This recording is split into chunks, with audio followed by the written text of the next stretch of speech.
Hello, everyone, and welcome back to For St. Pete's Sake. This is the official podcast of the Stonewall Democrats of Pinellas County, where we deep dive into everything political here in Pinellas, Florida, and beyond. Today, I'm really excited. We've got a great guests with us, but first, let me introduce my co-host, Laura Gherkin, our Vice President. Laura, how are you? Great, Christian. How are you doing today? Another day in paradise. I'm just trying to figure out whose paradise it is. Hey, at least it's sunny for most of the day. It's been like all this rain and grayness. I was like, this is not what I moved to Florida for, okay? Like, I ran away from that. I'm going to need the sun. And today we've gotten sun. It's been stormy here the past couple of days. I can't believe it, but we definitely needed it. But I think we're good for a little while now. Anyway, yeah, I think so we have a fantastic representative with us today, and let me introduce, I want to give her time to introduce herself, but all the way from District 14 here in Florida, this is U.S. Representative Kathy Castor. Hi, Kathy. Hey, Christian. Hey, Laura. Thanks for having me on. Of course. Thanks for joining us. How are you? I'm doing all right. It's we're coming to the end of the congressional district work period, where we're working at home all of August and getting out and about. It's been really nice to be home. Yeah, I can imagine that DC seems a little crazy right now. But we'll get into that. All right, so I do want to give you some time to introduce yourself and give us a little bit of your background, if you don't mind. So the floor is yours. Well, I'm the hometown girl. I'm Tampa-based Congresswoman. I grew up here in the Tampa Bay area my entire life. I'm a graduate of Chamberlain High School in Tampa, but I spent a lot of my early days of my youth all the way up through Beach Week on the beaches of Pinellas County. But it's a real privilege to represent my neighbors in the Congress I'm in. It's hard for me to believe, but I'm in my 10th term, standing up for my neighbors, providing a voice for them. Work a lot on the affordability crisis right now. Spend a lot of time on trying to fix our broken healthcare system, address the housing crunch, and a lot on clean energy and climate change. But since the hurricane season of last year, it's been job number one has been to help people recover from Hurricanes Helene. Yeah, absolutely. And if, I'll take that and just hop right in. I know that personally, so maybe I'm a little bit of a masochist, and during hurricane season, I went and watched the Disney Plus Nat Geo documentary on Hurricane Katrina. It was very good. Recommend you watch it. Maybe not as living in the Gulf part of the state during hurricane season, but that is not like the size of Katrina, because I think we've had storms bigger than that since then. But my fear after watching that documentary and the way the current administration is acting is that the failure points that were for FEMA, and like lack of coordination between the federal government and the state government, and how that delay that caused 6 days of delay of New Orleans residents sitting in the convention center and in the Superdome without food and water. So I know we're different than New Orleans. We're not below water, below sea level and all that jazz, but how worried are we about FEMA in hurricane season as, with climate change, our storms get stronger and stronger? Very worried, very worried. And this might surprise you, but you take all of the 435 congressional districts across America, and if you measure the amount of hurricane disaster aid that has come to congressional districts, our district is number one for the past couple of years because of the widespread storm surge of Helene, primarily, but also the flooding of Milton. But what I saw on the ground in the days after the hurricanes, I saw a very active FEMA. I saw those inspectors walking door to door, checking on people, cutting emergency checks right away, delivering supplies. They had the search and rescue teams out coordinating with local emergency managers. It was a good response. Now, FEMA does need reform. There's too much red tape. But here's my concern right now. Just this week, hundreds of FEMA public servants sent a letter to the president and said, We are raising red flags the week of the anniversary of Katrina that you could suffer the same kind of catastrophe, the inability to respond to a disaster, um, unless you change course, because they have fired people, they've bullied them out. You know, a lot of that rhetoric of we're gonna eliminate FEMA. They've at least backed off on that after that terrible tragedy in Texas and the whole country of Texas. But I hate to be the bearer of bad news. FEMA's not ready for a major, major catastrophe. Whew, okay. I appreciate the honest answer, even if it is a little scary, because we need to know that. And because that is, something that will impact us, directly here should we have, an active or any strong hurricane come through. So, Yeah. I've read a bit about what's going on at FEMA and what they're going through and the cuts that have been taken, and it's quite frightening.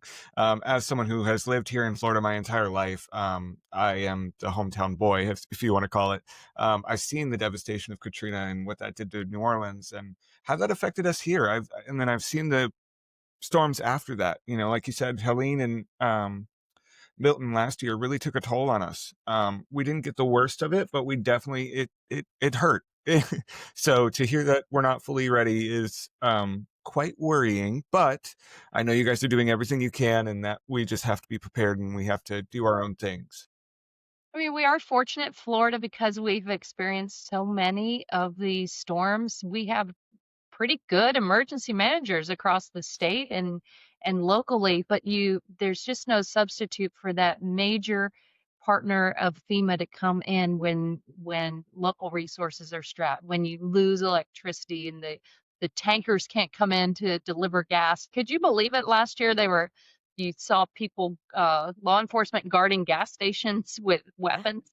That one is really stuck with me. And then what's also disconcerting right now is they try to pretend that climate change isn't happening, and we know the Gulf waters are so hot. And that's one reason Helene and Milton spun up Hmm. so quickly and intensified so quickly, and they grow. Like Katrina was a massive storm. Helene, also, if you go back and look at it, was a massive storm in Mhm. size. Ian, Irma, so we better be ready. We better be focused on resilience and making our homes and communities stronger, to prepare for what lies ahead. Absolutely. Have your emergency Mhm. kits ready. Have your emergency kits ready. Um, Yeah, definitely. So, as we're talking about like the local district concerns and things like that, housing affordability is a big one, and displacement are major issues here in Tampa Bay. What federal rules or federal tools or legislation do you believe could best address rising housing costs in District 14? I know it's just not affordable anymore. It used to be quite the affordable And place, it's not St. just here; Pete. it's everywhere. I want to make that point. It's not just 14; it's everywhere. Yeah, it's everywhere.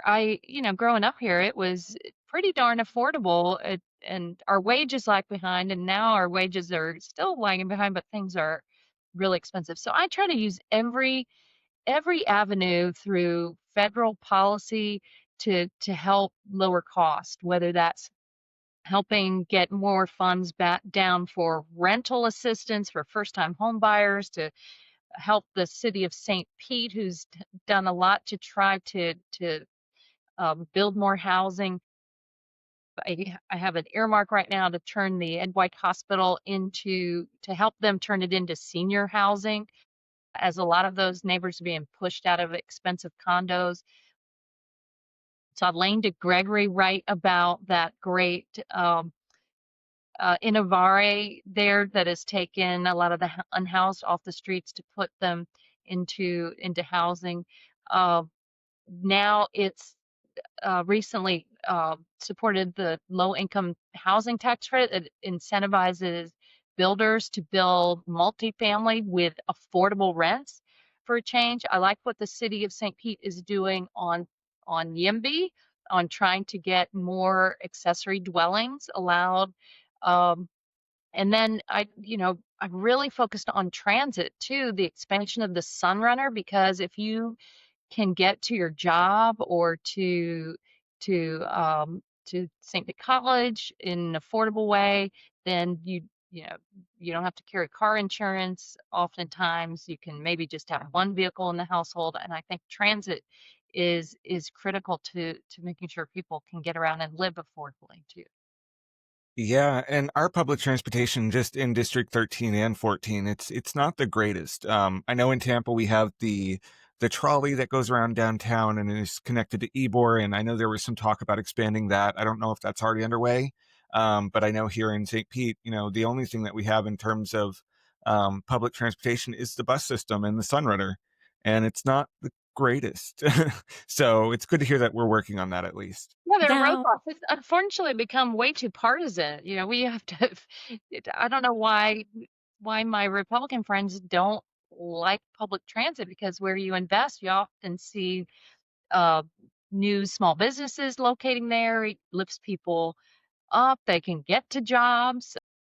Yeah, we can do a whole lot better. now, speaking of public transportation, would expanding, like, say, the Bright Line to go to Tampa or from Tampa to Orlando, is that something that the federal government would help partner with the state on, or is that something that's more of a state responsibility? Laura, you're giving me PTSD.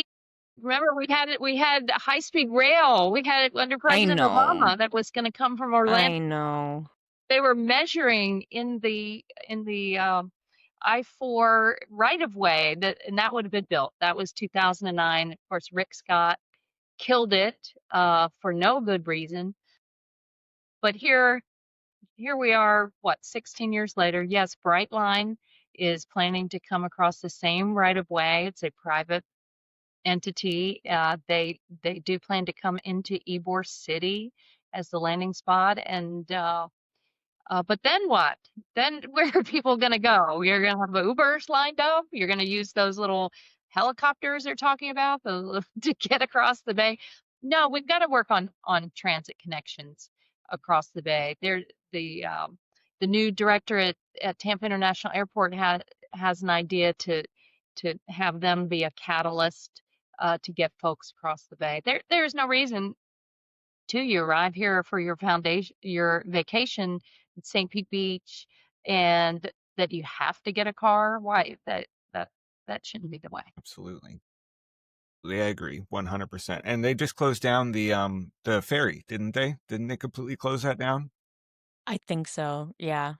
For the Cross Bay Ferry, yeah. I think that Well, lost actually, funding. we had a big grant for Hillsborough County Regional Transit HART to run the ferry. The county commission took a turn. They said in HART they didn't want to take those federal funds anymore. But thankfully, Darden Rice and the folks at PSTA, they said, you know what, we could use those funds. We'll go out and buy our own ferries. So uh, we've actually, surprise, surprise, been able to transfer that federal grant to the Pinellas side. So they're shopping for some Fantastic. ferries, and they intend to ramp up service. Oh, that's fantastic to hear. I hadn't That's even heard of that. That's amazing. absolutely amazing. Yeah. I love to hear that. All right. Well, let's talk about redistricting. So we're seeing the attacks on Tampa, where Trump was like, "I am entitled to 5 more seats, so I'm going to change the plans there, change the district maps there." Now we're seeing California kind of step back and push back against that. Gavin Newsom is doing the whole go against redistricting plan, and it's great.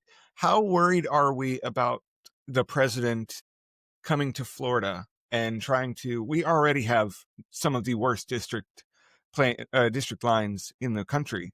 How are we?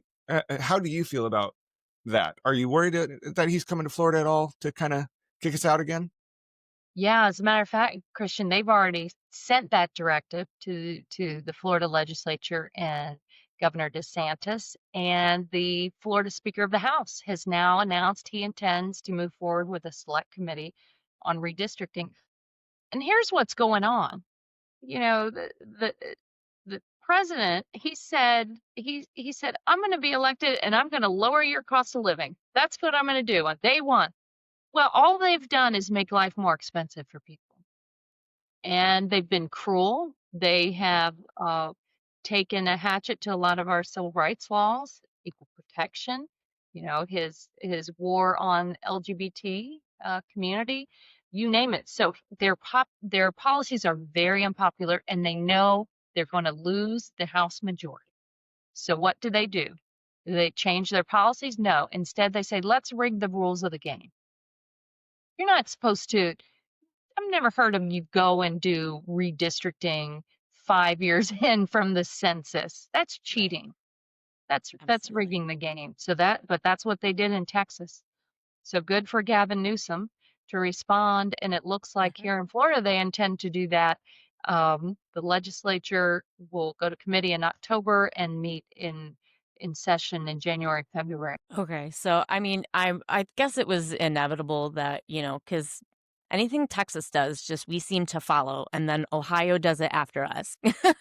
um, so it seemed inevitable, but it doesn't. At least it doesn't seem like they're going to call a special session for it, or the governor's not going to, do that. So little bit of a silver lining there, I guess. It's just Yeah, delaying the inevitable, it's maybe? probably in their interest to drag it out, because then people don't know how to respond, but they know the backlash is coming in the Congress. I mean, that Okay. we went through this the first time Trump was elected.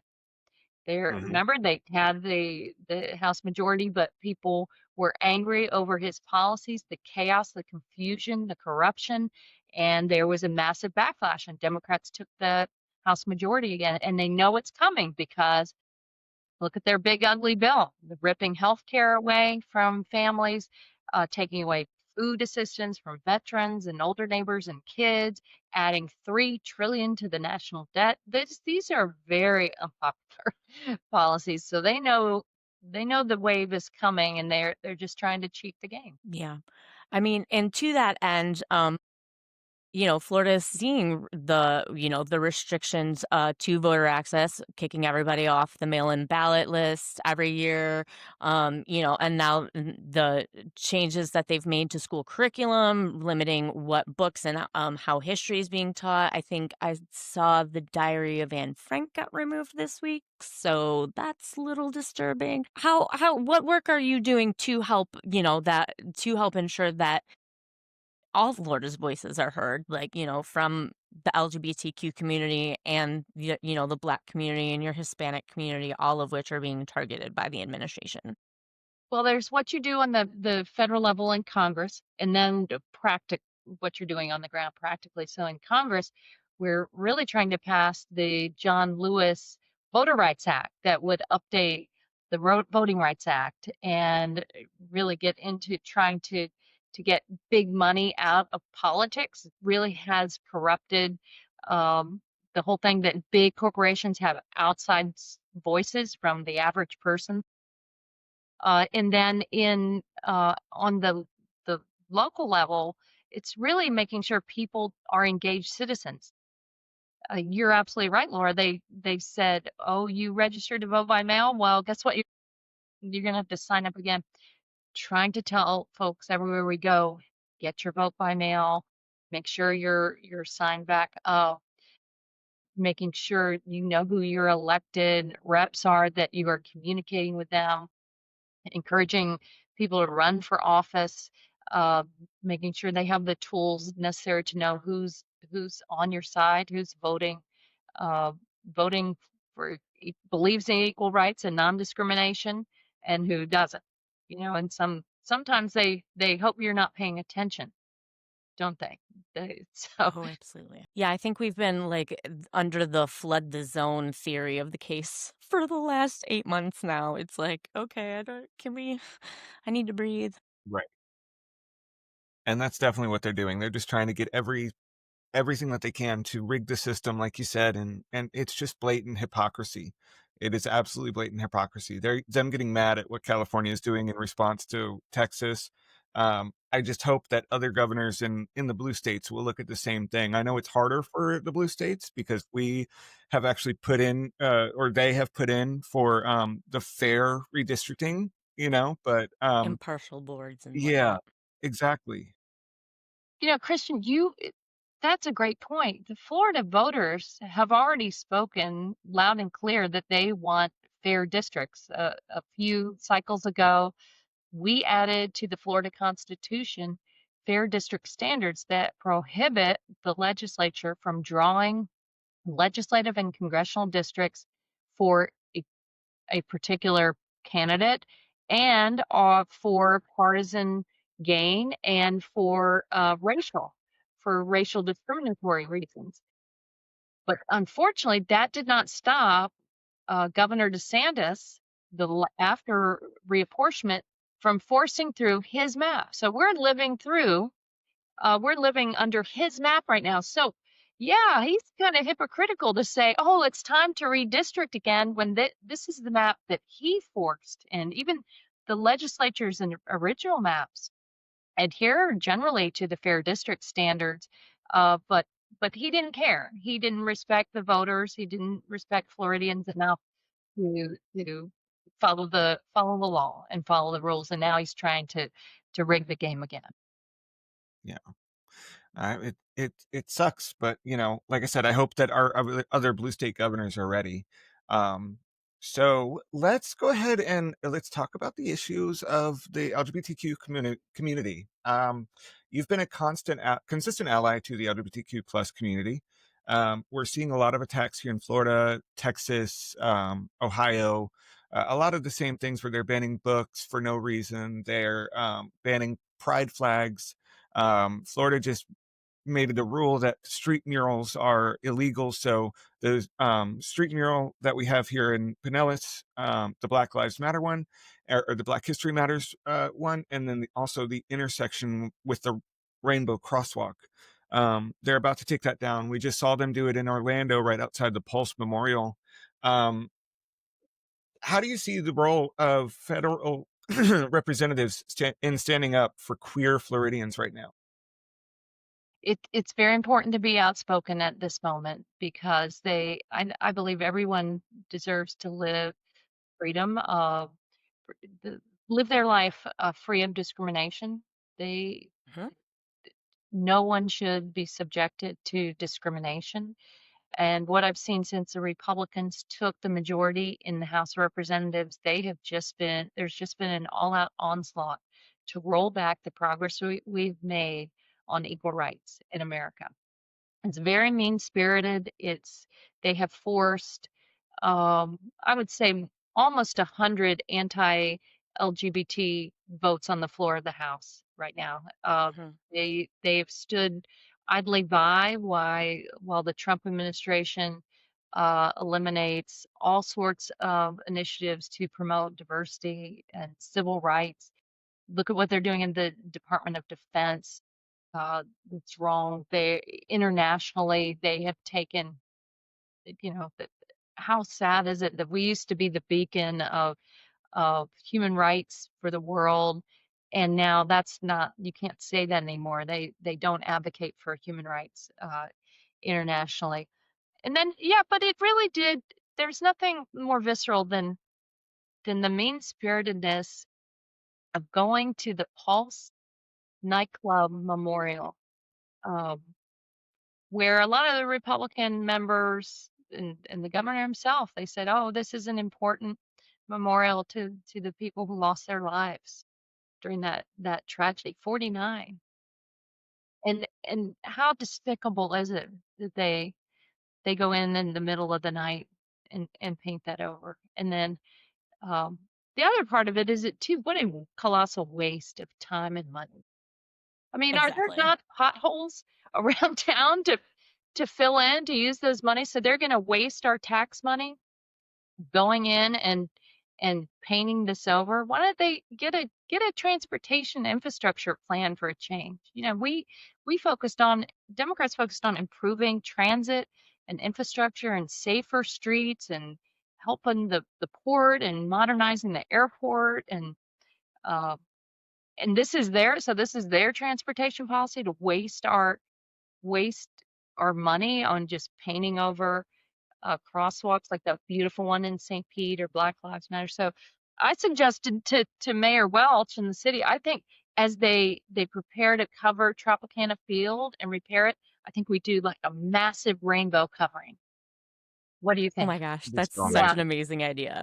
That would be amazing. I love I that. can just see that because you could like it's already such a when especially when the roof's on, it's already such a beacon of like the skyline and everything, and like yeah, oh my gosh, that would be amazing. I love that idea. But I think people can really, they can, I know it's the cruelty, it really gets to you after a while. So I say to folks, get the flags out, don't keep them just for Pride Month. Now think about, I can't wait to see what Chad Mize is going to do and think, I know. a lot of the other artists, I think they don't know what they have done. There's going to be a run on paint, on all colors of paint at local stores. I think you're about to see an explosion of color, especially. Absolutely. Oh, for sure. And that's what yeah, like you said, it's so silly that they're wasting this money on repainting it. I saw in Orlando they are now got have police stationed at the crosswalk because they keep rechalking it. Like that's just a waste of money and resources too. And it's just uh, for what? For what? I mean, it's literally just and this is it shows like to me people there's punditry talk or people say like, oh, they're playing 3D chess, it's like they're making these moves, and I'm like, no, because if they were really smart they could have started with this crosswalk in St. Pete and we would have been mad, but it wasn't tied to a memorial of lives lost where for 49 Floridians, where you have Ron DeSantis and other members of the Florida, Republican Party in on photo, like helping signing the wall, helping paint it, like being there for the dedication. So they're mean and they're just not smart about it either, too, is what gets me. Yeah, and we've kind of lived through something like this before about 20 years ago here in Hillsborough County. I don't know if you heard the story of a county commissioner named Rhonda Storms. I was on the Hillsborough County Commission at that time, and she got upset that there was a gay pride display in a local library. It was very modest. So she of course overreacted, and she she brought to the Hillsborough County Commission a total ban on gay pride in Hillsborough County. So the county would never sponsor it. They could not have library displays. And you know what happened? They passed it, but people got angry. People of all stripes. They said that's not fair. That's not the kind of community we are. We're a loving and kind and accepting community. And there was a major backlash again politically. That a young guy named Kevin Beckner, who was a gay man, he said, "Well, guess what? I'm going to run for the Hillsborough County Commission." And he ran and he won. And then he brought up, and Hillsborough County didn't have a human rights ordinance to prohibit discrimination in accommodations um, and in the workplace. And Kevin brought the human rights ordinance back, and it actually passed. So you have to turn turn turn your anger into action. Turn it into something constructive. Use your political power. Just don't just scoff and have a beverage and call it a day. Put it into building a political movement to fight back. Oh, yeah. And if there's one thing we're used to, it's fighting back. And we will continue to fight back. We have to. I know we're getting low on time here, so we've got a few rapid fire questions, if you don't mind, before we get to our last segment. So we're just going to go through them real quick, and you can say the first thing that comes to your mind, all right? All right. All right. So number one, what's your favorite thing to do when you get a rare day off in Tampa Bay? If it's not hot, I love to go for a bike ride. Okay. If you could sum up your District 14 in 3 words, what would you use? It is friendly, dynamic, but laid back at the same time. Okay, very Absolutely. We like to say that St. Pete has its own unique flavor. What's your go-to local restaurant or hidden gem spot? Now, you might cause So some stir here. if I'm doing something fancy, I love Il Ritorno. Mm, Oh my gosh, on yes. Central. But if I'm out running around South St. Pete on a nice day, I love to go to Chataway's and have a burger and a beer. Cataways is very, very yeah. good. Absolutely. Absolutely. Okay, politics can be exhausting, as we were just talking about. What's your guilty pleasure, like TV show, podcast, or music that helps you decompress? Yeah, this is funny. So, definitely Doechii lately because she's the hometown. She is helping me, like I'll turn it on full blast and yell. And then the other is I'll get on Spotify and put on Chill Out Lounge and maybe get a bubble bath. Very nice. We do love Dochi. Shout out to Dochi, Tampa girl. Yes. Absolutely amazing. All right, last question. If you weren't serving in Congress, what career do you think you'd be doing instead? I would be marching in the streets protesting right now. Yes. That's most likely what I could do. I was an attorney. I didn't love private practice. It didn't speak to my heart. But if I had to make a living, I'd go back to doing that and protesting. Amazing. Awesome. All right. So I think we're time for our final segment, which is our shout out or shut down segment. This is where we take our time to give our praise and shout out something that's been, joyful and happy that's going on. Or if something has been not so joyful and happy, we're going to shut them down. Uh, Rep Castor, if you would like to go first. Oh my gosh, let's shut down Donald Trump and his ego. Let's shut Immediately. that down. He's doing Immediately. so much damage. He's not helping people with the cost of living. He needs to be shut down.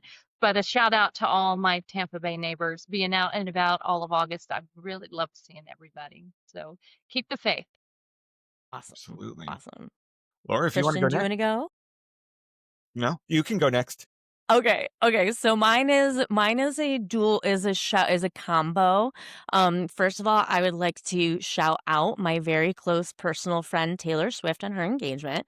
Um, and to that point, I want to shut down everybody that's being lame about our excitement. Like I'm older than Taylor, but for a lot of people, a lot of millennials, like she is a lot of millennial women. She's their voice of what they went through growing up, in the teenage years and, your early 20s and now in our 30s. So, shut down to people that are yucking our yum. But shout out to Taylor for her engagement and, for showing that a 34-year-old cat lady can get the guys. So, hey.